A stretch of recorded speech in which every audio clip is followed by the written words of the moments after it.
आज की कहानी है अनकही मोहब्बत। यह कहानी है रिया और आर्यन की, जिनकी जिंदगी की राहें तो अलग थी, लेकिन उनके दिल कहीं न कहीं एक दूसरे के लिए ही धड़कते थे। रिया एक खुशमिजाज, आत्मनिर्भर और सपनों से भरी हुई लड़की थी। उसकी जिंदगी में कुछ अनकही ख्वाहिशें और अधूरे ख्वाब थे, जो उसे अकेले में अक्सर सोचने पर मजबूर करते थे। अपनी पढ़ाई में अव्वल, रिया हमेशा से अपने परिवार का गर्व रही है। लेकिन इस गर्व और सफलता के पीछे एक गहरी तन्हाई छुपी हुई थी, जिसे शायद ही कोई देख पाता।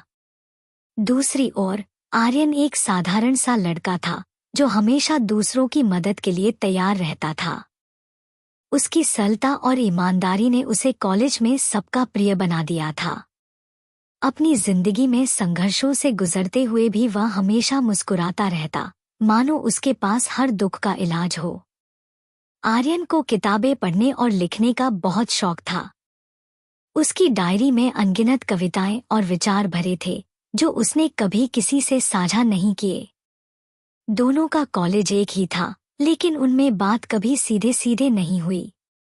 रिया को अक्सर शाम के ढलते सूरज के साथ अपनी बालकनी में अकेले बैठना पसंद था, जबकि आर्यन को शहर के किसी शांत कोने में बैठकर अपनी डायरी में कुछ लिखना।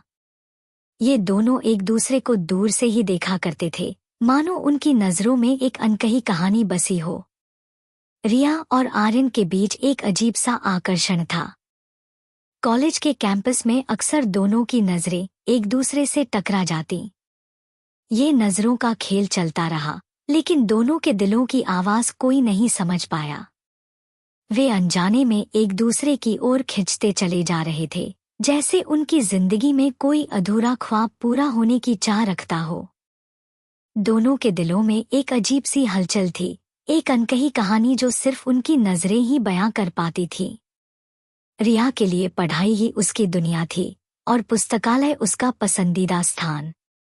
उसे वहां के शांत माहौल में किताबों के बीच समय बिताना बहुत पसंद था। एक दिन रिया कुछ विशेष किताबें ढूंढने के लिए पुस्तकालय में पहुंची।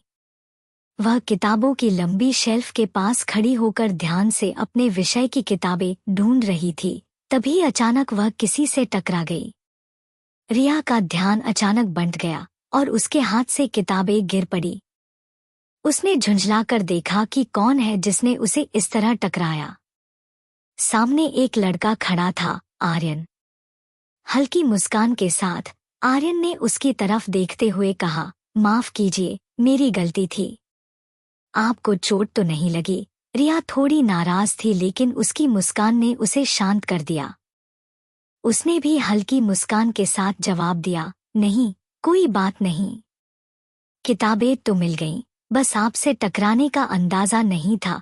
दोनों ने मिलकर जमीन पर गिरी किताबें उठाईं। जब वे दोनों एक दूसरे को किताबें वापस दे रहे थे, तो उनकी नजरें मिली। उन नजरों में एक अजीब सा आकर्षण था, एक अनकही कहानी जो दोनों के दिलों में हलचल मचाने लगी। दोनों कुछ देर तक खामोश खड़े रहे, मानो वक्त ठहर सा गया हो। आर्यन ने माहौल को हल्का करने के लिए कहा, लगता है हमें मिलना इसी बहाने लिखा था। मैं आर्यन हूँ। रिया ने हल्के से मुस्कुराते हुए जवाब दिया, और मैं रिया। अच्छा लगा आपसे मिलकर। उसके चेहरे पर हल्की सी मुस्कान थी, जो उसकी खुशी को छुपा नहीं पा रही थी। उस पहली मुलाकात में ही दोनों के दिलों में एक अनकही चाहत जन्म ले चुकी थी। उस छोटी सी बातचीत के बाद दोनों को एक अजीब सा सुकून महसूस हुआ। रिया ने जाते जाते एक बार पलटकर देखा और देखा कि आर्यन भी उसे देख रहा था। उस नजरों की टकराहट ने दोनों के दिलों में एक नई शुरुआत की कहानी लिख दी थी। इस मुलाकात के बाद दोनों एक दूसरे को अक्सर देखने लगे, और धीरे धीरे उनकी बातचीत भी बढ़ने लगी। पर इस मुलाकात ने दोनों के दिलों में जो असर छोड़ा, वो वक्त के साथ और गहरा होता गया। समय के साथ रिया और आर्यन के बीच की दोस्ती गहरी हो गई। वे अब एक दूसरे के बिना अपनी जिंदगी की कल्पना नहीं कर सकते थे। दोनों की हंसी मजाक, पढ़ाई के किस्से और गहरी बातचीत उनके दिन का हिस्सा बन गए थे। कॉलेज के कैंपस में जहां भी वे साथ होते, एक खास तरह की खुशी उनके चेहरे पर दिखाई देती थी। लेकिन इस दोस्ती के पीछे दोनों के दिलों में कुछ अनकही बातें दबी हुई थी। आर्यन को महसूस हो गया था कि वह रिया को सिर्फ एक दोस्त से ज्यादा पसंद करने लगा है। वह अक्सर सोचता, क्या रिया भी मुझे उसी तरह महसूस करती है जैसे मैं उसे करता हूँ? लेकिन हर बार जब वह अपने दिल की बात कहने के बारे में सोचता, उसकी हिम्मत जवाब दे जाती। वह सोचता, कहीं ऐसा न हो कि उसकी बातों से उनकी दोस्ती पर असर पड़े। उधर रिया भी धीरे धीरे आर्यन के लिए अपने दिल में कुछ खास महसूस करने लगी थी। आर्यन की छोटी छोटी बातें, उसका ध्यान रखना, उसकी हंसी, ये सब रिया के दिल को भाने लगे थे। लेकिन रिया के मन में भी वही डर था जो आर्यन के दिल में था। वह सोचती, क्या अगर मैंने कुछ कह दिया और उसने मना कर दिया? क्या हमारी दोस्ती में वही सहजता रहेगी? एक दिन कॉलेज के कैंपस के पास बने पुराने पेड़ के नीचे दोनों बैठे थे।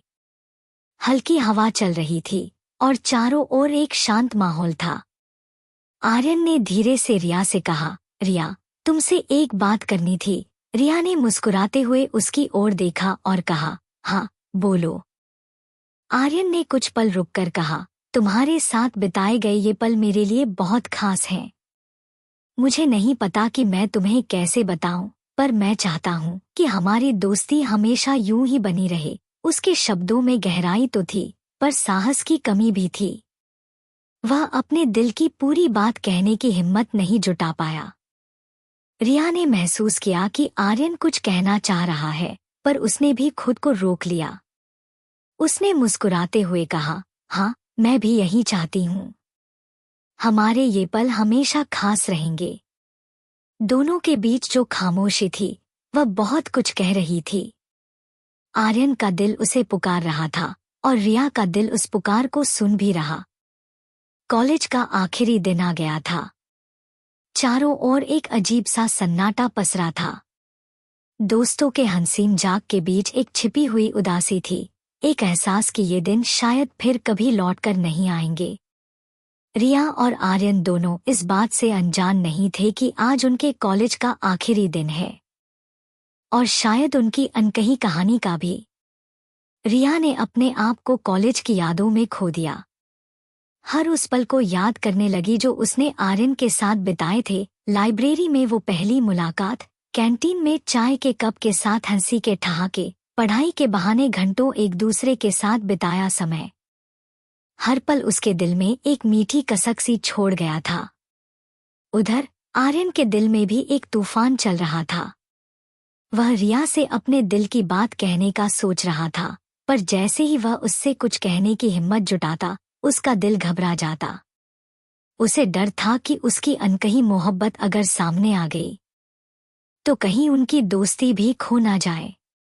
शाम के समय कॉलेज के प्रांगण में एक विदाई समारोह हो रहा था। सभी दोस्त एक दूसरे को गले लगा रहे थे, भावुक हो रहे थे। उसी भीड़ में रिया और आर्यन भी खड़े थे, पर दोनों के बीच खामोशी थी। आर्यन ने अपनी हिम्मत जुटाकर रिया के पास जाकर कहा, रिया, मुझे कुछ कहना है। रिया ने उसकी ओर देखा, उसकी आंखों में एक अजीब सा सवाल था। वह जानना चाहती थी कि आर्यन आखिर क्या कहना चाहता है। लेकिन जैसे ही आर्यन ने अपने दिल की बात शुरू की, उसकी आवाज रुक गई। उसने भारी दिल से कहा, रिया, कॉलेज खत्म हो गया है। अब शायद हमें मिलने का मौका कम मिलेगा, पर मैं चाहता हूं कि तुम हमेशा खुश रहो। रिया ने अपनी आंखों में छुपे आंसुओं को रोकते हुए धीरे से कहा, हाँ, यादें हमेशा रहेंगी, और तुम भी खुश रहना। दोनों के बीच एक लंबी खामोशी थी। उन आंखों में कुछ अनकही बातें थीं, कुछ ऐसे शब्द थे जो शायद अब कभी कहे नहीं जा सकेंगे। रिया ने एक आखिरी बार आर्यन की ओर देखा और उसके चेहरे पर एक अधूरी मुस्कान के साथ अलविदा कह दिया। आर्यन ने भी कुछ कहने की कोशिश की, पर उसके शब्द वहीं अटक गए। रिया वहां से चली गई और आर्यन बस उसे दूर जाते हुए देखता रहा। दोनों के दिलों में एक खालीपन सा रह गया था। उनकी अनकही मोहब्बत वहीं अधूरी रह गई, और उनके रास्ते अलग अलग हो गए। इस विदाई के बाद दोनों ने अपनी अपनी राहें पकड़ ली, लेकिन उस अनकही मोहब्बत की कसक उनके दिलों में हमेशा के लिए रह गई। समय बीत गया और रिया और आर्यन अपनी अपनी जिंदगियों में आगे बढ़ गए। रिया ने एक प्रतिष्ठित कंपनी में नौकरी कर ली और अपनी मेहनत से ऊंचाइयों को छूने लगी। उसके जीवन में सब कुछ था, सफलता, अच्छे दोस्त और एक सुंदर घर, लेकिन उसके दिल में कहीं एक कोना खाली था। कभी कभी अकेले में बैठकर वह कॉलेज के उन दिनों को याद करती जहां उसकी और आर्यन की अधूरी कहानी छूट गई थी। आर्यन भी एक मशहूर लेखक बन गया था। उसने अपनी जिंदगी की हर घटना को अपने शब्दों में ढाल दिया, पर उसकी सबसे खूबसूरत और अधूरी कहानी उसकी डायरी में दबी रह गई। वह अक्सर अपने किताबों में अनकही मोहब्बत के किस्से लिखता, लेकिन किसी को नहीं पता था कि इन कहानियों का वास्तविक किरदार वही था। एक दिन एक कॉफी शॉप में रिया अपने दोस्तों के साथ बैठी हुई थी। वह अपने काम में इतनी व्यस्त थी कि उसे खुद के लिए वक्त निकालना मुश्किल हो गया था। लेकिन आज उसे थोड़ी फुर्सत मिली थी और वह अपने दोस्तों के साथ समय बिता रही थी। तभी अचानक उसने एक जानी पहचानी आवाज सुनी, रिया। उसने पलटकर देखा तो सामने आर्यन खड़ा था। चेहरे पर वही पुरानी मुस्कान और आंखों में वही पुरानी चमक थी। कुछ पल के लिए दोनों एक दूसरे को बिना कुछ कहे बस देखते रहे। उन आंखों में सालों की बिछड़ी हुई कहानी छुपी थी। रिया ने हौले से मुस्कुराते हुए कहा, आर्यन, इतने सालों बाद कैसे हो? आर्यन ने भी मुस्कुराकर कहा, मैं ठीक हूँ। तुम कैसी हो? और क्या आज भी वो अनकही बातें बाकी हैं? रिया ने हल्के से हंसते हुए कहा, शायद अब कहने का वक्त आ गया है। दोनों ने कॉफी का ऑर्डर दिया और अपने कॉलेज के दिनों को याद करते हुए बातें करने लगे। उन बातों में एक मासूमियत और पुरानी मोहब्बत की मिठास थी। जब बातें खत्म होने को आईं, तो आर्यन ने रिया का हाथ थामते हुए कहा, रिया, मैं तुम्हें सालों से कुछ कहना चाहता था और शायद अब मैं वो कह सकता हूँ। रिया ने उसकी आंखों में देखते हुए कहा, कहने की जरूरत नहीं आर्यन। मैं हमेशा से जानती थी हमारी कहानी अधूरी नहीं थी, बस हमें इसके पूरा होने का वक्त नहीं मिला था। उन दोनों ने उस पल को महसूस किया जो शायद सालों पहले खो गया था। उनकी अनकही मोहब्बत अब शब्दों में बंध चुकी थी। वे दोनों समझ गए कि जो भावनाएं उनके दिलों में थीं, वे कभी भी समय के साथ खत्म नहीं हो सकती। आज, सालों बाद, उस अनकही मोहब्बत को एक नाम मिल गया था। Thank you for watching. Please like, subscribe and share.